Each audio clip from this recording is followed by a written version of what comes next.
சிந்திப்போமே. 1791 மதியால் எவர் தேரிட வல்லவரே. ஸ்ரீ மாதவ சிவஞான சுவாமிகள் விளக்குகிறார். கலைசை தளத்தில் உறையும் பகவன் புதியவன், ஆனால் பழையவன். அதாவது புதியனவற்றிற்கெல்லாம் புதியவன், புதிய புதிய சிந்தனையாய் இருப்பவன். ஆனால் அதே சமயத்தில் பழையன அனைத்திற்கும் பழைய தொன்மையன்.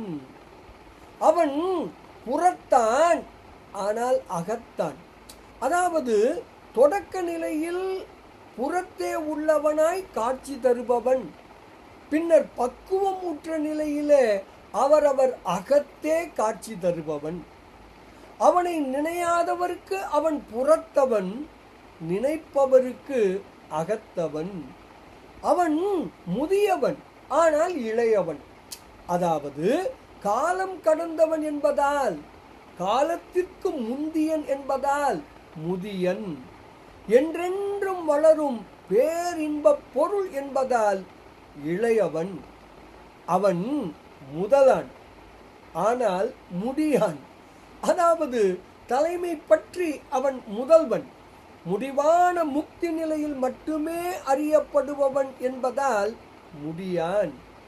அப்படிப்பட்ட அவனது பெருமையை யார்தான் தனது அறிவால் ஆராய்ந்து அறிய வல்லவர்? இப்படியாக யாராலும் தன் அறிவாலேயே அறிய ஒன்னான் என்று விளக்குகிறார் ஸ்ரீ மாதவ சிவஞான சுவாமிகள். பாடலை காணலாமே.